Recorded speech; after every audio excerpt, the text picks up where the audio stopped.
Assalamualaikum warahmatullahi wabarakatuh.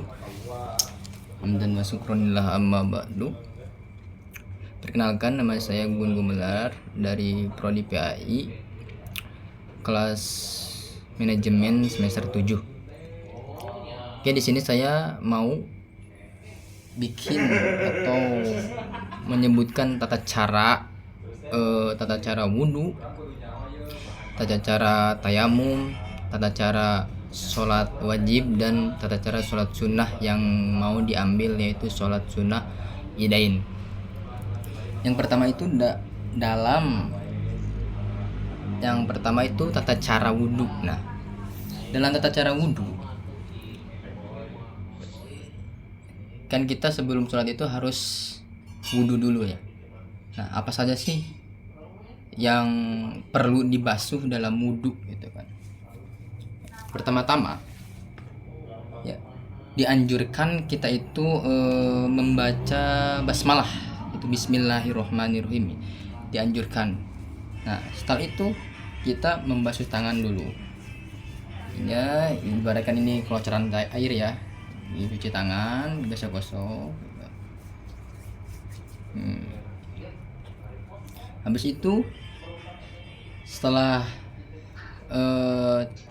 basuh tangan, terus basuh tangan, gosok-gosok telapak tangan, terus langsung ke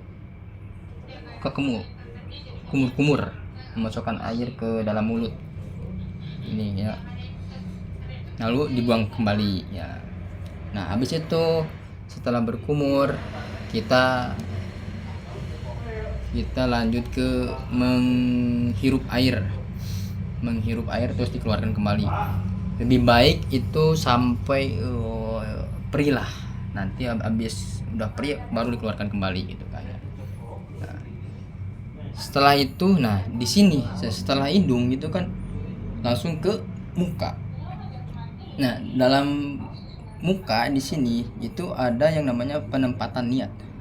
Tempatnya kita menyebutkan niat gitu ya, pas air kena ini kulit lah, air kena kulit kita itu harus berniat wudhu.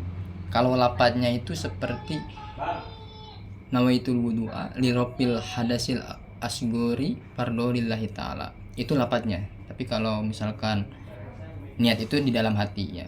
Nah, batasan cuci muka itu dari sini terus sampai sini dan sampai sini.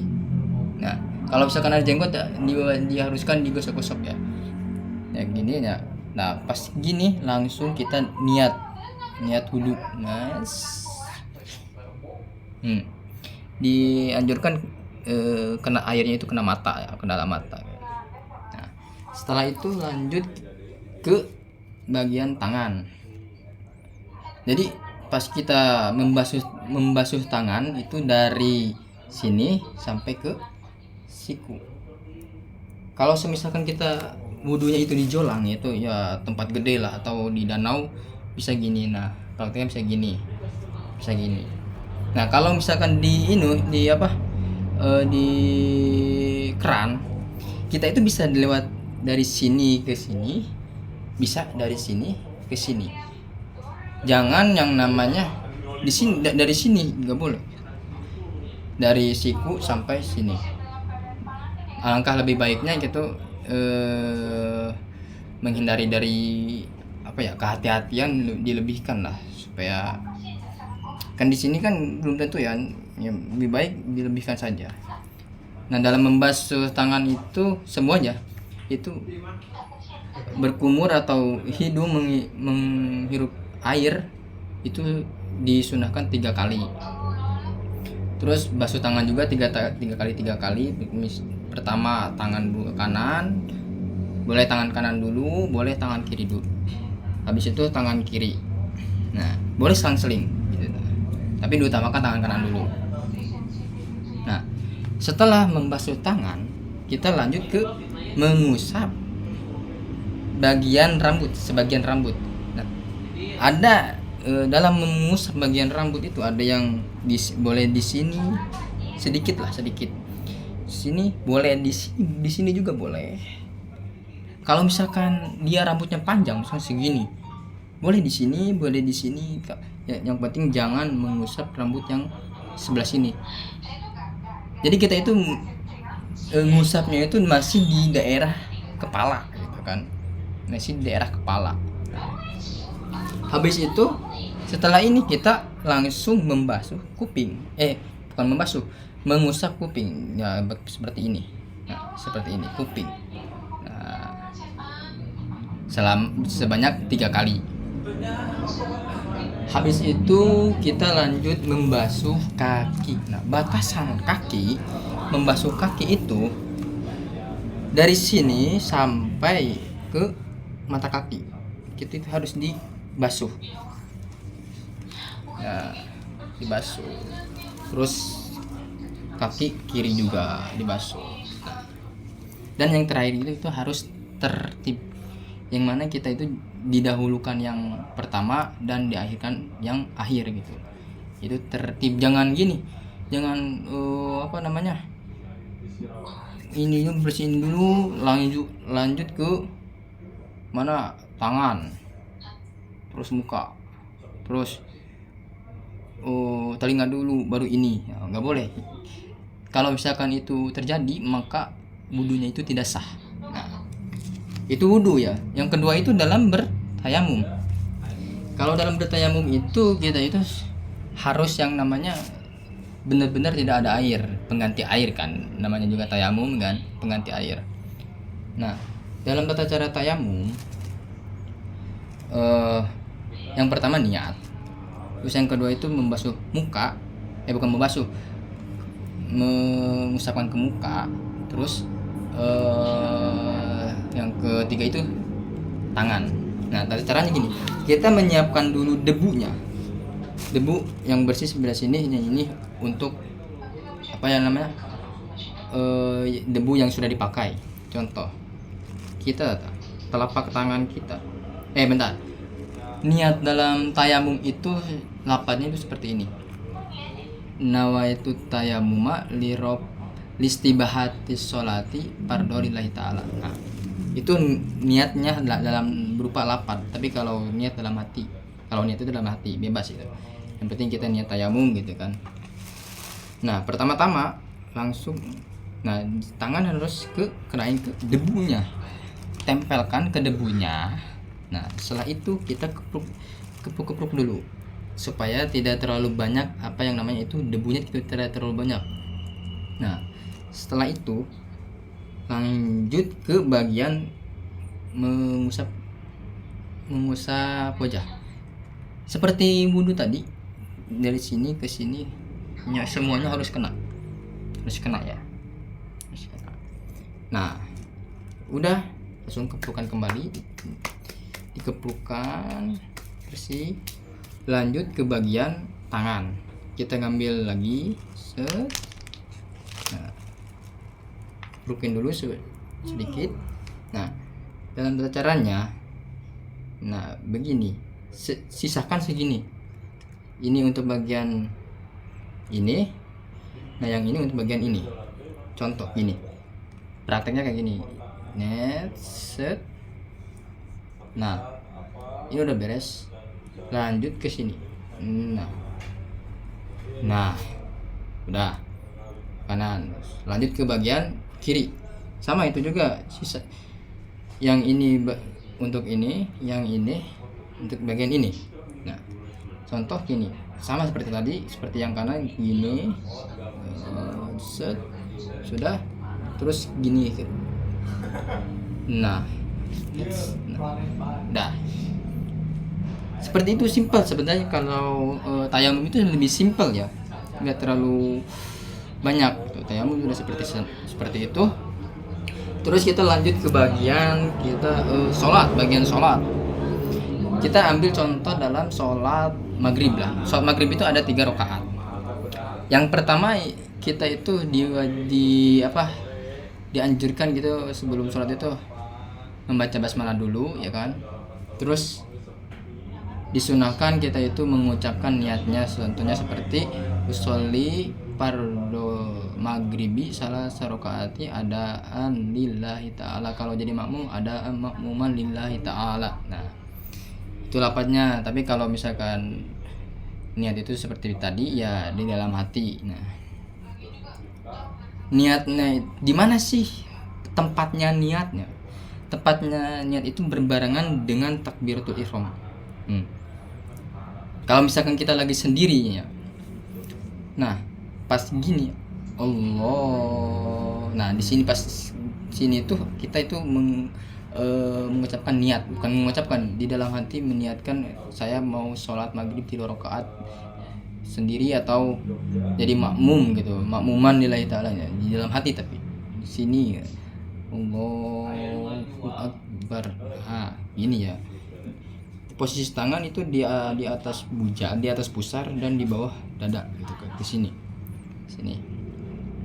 Dalam takbir ada yang gini, ada yang gini, banyak lah, ada yang gini. Jadi tapi saya mengambil yang bagian yang begini prakteknya. Setelah kita di sini, kita lanjut ke membaca doa iftitah. Ya lapatnya itu Allahu Akbar kabira walhamdulillahi katsira wa subhanallahi bukratan wa asila inni wajhiya lilladzi fatara samawati wal ardi wa anika muslima wa ma ana minal musyrikin inna sholati wa nusuki wa mahyaya wa mamati lillahi rabbil alamin la syarika lahu wa umirtu wa ana minal muslimin. Dalam doa iftitah itu bukan diwajibkan tapi disunnah muakkad. Tapi itu hukumnya sunnah muakkad. Nah setelah kita membaca doa iftitah, maka dianjurkan kita itu membaca surat Al-Fatihah. Nah setelah kita membaca surat Al-Fatihah, terus kita membaca surah Al-Quran yang lain seperti itu. Boleh kalian itu membaca surat Al-Ikhlas, terus mau Al-Baqarah juga gak apa-apa gitu kan, kalau misalkan kalian mau banyak juga ya gitu kan. Nah setelah kalian membaca surat-surat di dalam Al-Quran salah satunya gitu, lanjut kita ke bagian ruku. Nah dalam ruku nah kita itu lanjut Allahu Akbar. Nah posisi tangan pas ruku itu harus direnggangkan dan bagian punggung itu harus lurus. Kalau misalkan bisa lurus, tapi dalam Islam itu diringankan. Kalau misalkan kita punggungnya itu udah susah untuk lurus, maka kita bisa diperhitungkan dalam tangannya. Contoh seperti, nah kalau tangan ini lurus berarti udah ditentukan bahwa punggungnya itu udah lurus gitu kan. Kan kita itu kalau dipaksakan kan suka sakit. Kalau misalkan ada kakek-kakek lah susah banget gitu. Jadi patokannya itu kalau tangannya ini lurus berarti udah ditentukan itu lurus. Ingat harus direnggangkan, jangan diginiin, renggangkan. Nah setelah ruku kita lanjut membaca Sami Allahu liman hamidah. Nah bacaannya itu Rabbighfirli warhamni wajburni, bukan. Sami Allahu liman hamidah Rabbana lakal hamd. Pendeknya seperti itu ya, Rabbana lakal hamd. Nah, udah itu kita lanjut ke sujud. Dalam bagian sujud yang harus kena itu dahi, telapak tangan, lutut dan telapak jari-jari kaki gitu. Dalam misalkan kita sujud itu kita harus kena lantai banget, terus nempel. Kalau misalkan ada yang gini rambut segini, rambut selai 2 helai atau berapalah, itu boleh, sah-sah saja asalkan jangan ditutup banget. Kalau gini nggak boleh ya. Tapi kalau misalkan ada rambut 1-2 helai itu nggak apa-apa, boleh. Nah banyak dalam sholat itu kalian itu pas sujud telapak tangannya itu enggak nempel ke ke lantai. Ada yang kayak gini nih. Nah contoh ini lantai, ada yang kayak gini nih, ini gini. Padahal kita telapak tangan itu harus yang namanya nempel gini nih. Nah harus dirapat, si telapak tangan itu nempel ke lantai, jangan gini. Ini kebanyakan saya lihat kalau di masjid atau apa ada yang kayak gini nih, nah renggang gini, itu nggak boleh ya, harus nempel banget si telapak tangan ke lantai. Lutut juga sama, harus nempel ke lantai, sebab itu bagian dari anggota sujud. Terus dan ini harus kena telapak jari ini apa, kaki harus ditekuk, harus kena ini nih, harus kena ya, harus kena. Nah terus kita duduk di antara dua sujud. Nah, setelah sujud pertama kita menyebutkan Allahu Akbar. Nah dalam duduk di antara dua sujud, kakinya itu seperti ada yang seperti ini, ada yang seperti ini, boleh gini ya. Nah seperti ini ya. Nah posisi tangan harus sejajar dengan lutut, Nah, bacaannya gini, Rabbighfirli warhamni wajburni warfa'ni warjukni wahdini wafini wa'fu'anni. Nah setelah itu kita sujud lagi seperti tadi, anggota sujud harus dikenakan. Lanjut ke rakaat kedua, prakteknya juga sama seperti itu. Tapi kalau rakaat kedua itu kita itu tidak dianjurkan membaca doa kita lagi ya. Nah lanjut pas rakaat kedua kita ada yang namanya tasyahud awal, yang kita itu harus duduk iftirosh, itunya seperti ini. Bacaannya seperti pas duduk ini seperti ini. At-tahiyyatul mubarakatus sholawatut thayyibatu lillah. Assalamu alayka ayyuhan nabiyyu rahmatullahi wabarakatuh. Assalamu alayna wa ala ibadillahi sholihin. Asyhadu an la ilaha illallah. Pas lafaz Allah itu, pas lafaz Allah, si telunjuk ini langsung dibuka. Nah, dianjurkan lagi kalau telunjuknya itu tidak boleh melebihi dari lutut ya. Harus sejajar dengan lutut ya, segini, sejajar dengan lutut ya. Nah, untuk tahiyat awal itu setelah asyhadu an la ilaha illallah wa asyhadu anna muhammadar rasulullah, Allahumma sholli ala sayyidina Muhammad, udah sampai sana udah beres. Lanjut kita takbir lagi, naik lagi, berdiri lagi. Ini dalam praktik dalam sendiri ya, kalau sendiri. Nah setelah itu dalam rakaat terakhir kita itu ada yang namanya duduk tawaruk ya, duduk di tahiyat akhir gitu. Posisi kayak gini kan, tadi kalau tasyahud awal itu kayak gini, kalau tasyahud akhir itu kayak gini. Nah, dimiringkan posisi kaki seperti ini. Nah yang kaki ini diselipkan ke sini. Nah bacaannya kayak tadi, kayak tahiyat awal, tapi ini agak panjang sedikit, yaitu at-tahiyyatul mubarakatus sholawatut thayyibatu lillah. Assalamu alayka ayyuhan nabiyyu rahmatullahi wabarakatuh. Assalamu alayna wa ala ibadillahi sholihin. Asyhadu an la ilaha illallah wa asyhadu anna muhammadar rasulullah. Allahumma sholli ala sayyidina Muhammad wa ala ali sayyidina Muhammad kama shallaita ala sayyidina Ibrahim wa ala ali Ibrahim kama barakta ala sayyidina Muhammad wa ala sayyidina Muhammad wa barik ala sayyidina Ibrahim fi alamin innaka Hamidum Majid. Membaca sholawat. Setelah itu kita membaca salam, Assalamualaikum warahmatullahi. Ada yang bilang kita itu pas menolehkan kepala itu pas Assalamualaikum warahmatullahi. Nah, warahmatullahi kita itu lanjut langsung menoleh. Takarannya itu kita itu harus kelihatan pipi. Wajib ke sini, kalau ke sini sunnah. Nah, sudah itu kita lanjut mengusap muka. Kalau di NU itu harus mengusap muka ya. Itu tata cara sholat wajib dalam sholat maghrib. Contohnya seperti itu aja ya. Lanjut ke dalam sholat ya, ke dalam sholat sunnah.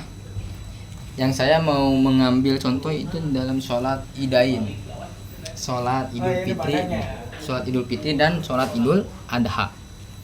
Nah, dalam sholat Idul Fitri itu ada suatu perbedaan, yang mana di dalam takbirnya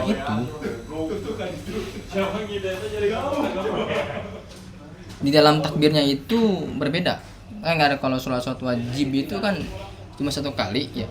Kalau kalau sholat idain itu contoh ya, kita ngambil satu ya, sholat Idul Fitri, yang mana si takbirnya itu ada tambahan 7 ya. Yang pertama kita itu kan membaca basmalah, bismillahirrahmanirrahim, bismillah usolli sunnatan li idil fitri, ada rakaat ini, ada ma'muman lillahi ta'ala. Nah, Allahu Akbar. Pas takbir pertama itu kita dianjurkan membaca membaca doa iftitah. Nah, setelah membaca doa iftitah, kita dianjurkan takbir sebanyak 7 kali. Allahu Akbar.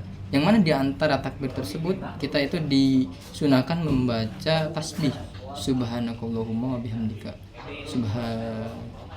Pokoknya kita itu dianjurkan membaca tasbih di sela-sela takbir Allahu Akbar, Allah sebanyak 7 kali ya. Di takbiratul ihram ya, takbiratul ihram. Terus kalau yang 7 kali 7 kali. Nah, setelah itu ruku, kalau ruku sama itunya sama seperti sholat biasa, sholat wajib biasa gitu kan. Yang jadi perbedaannya rakaat kedua, tadi kan rakaat pertama itu 7 takbir. Yang kedua itu yang mana 5 takbir.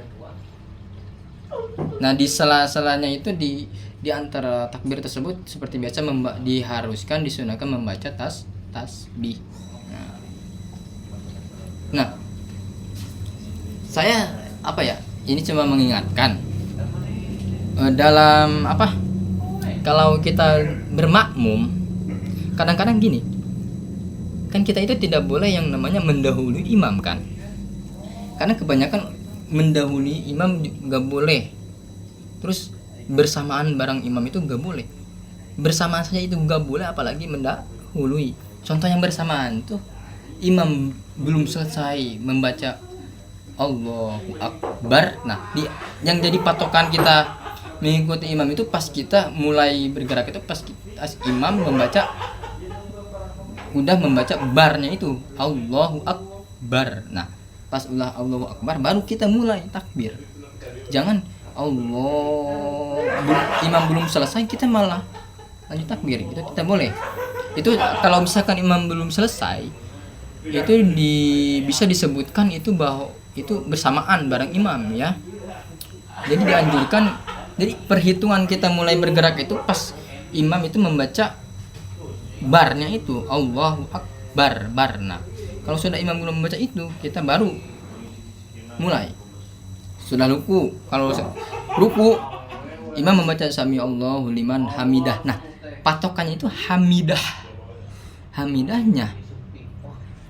Kalau imam udah selesai baru kita berdiri. Kalau mau sujud juga sama, di patokannya itu barnya itu. Kadang-kadang suka gini, yang sering terjadi itu pas kita pas mau dari sujud kedua, pas mau berdiri lagi ya, pas mau berdiri lagi kan memang suka panjang ya, Allahu Akbar. Nah, kita itu kadang-kadang imam belum selesai berdiri, kita udah mulai berdiri walaupun imam duluan ya gininya. Nah, walaupun imam duluan, tapi itu sebenarnya tidak boleh. Kita tetap saja kita menghitungnya itu, patokannya itu di dalam barnya itu. Kalau imam sudah membaca Allahu Akbar, nah barnya itu kita baru bisa langsung berdiri, langsung bergerak berdiri. Nah, kebanyakan yang salah itu dari sananya gitu. Padahal kan barang juga itu gak boleh, apalagi barang juga gak boleh ya, apalagi kalau mendahului itu tidak boleh kan, gak boleh. Mungkin seperti itulah ya tata cara dalam wudhu, tayamum, terus sholat wajib dan sholat sunnah yang tadi saya contohkan itu sholat sunnah idain yang mana Idul Fitri dan Idul Adha. Soal Idul Fitri dan Idul Adha kalau prakteknya itu tidak jauh beda ya, tidak jauh beda lah, kayak sama-sama aja. Mungkin seperti itu yang bukan pembahasan ya, menyebutkan tata cara praktik ibadah lah ya. Mohon maaf bila ada kesalahan. Allahumma biqila aqwamit thoriq. Wassalamualaikum warahmatullahi wabarakatuh.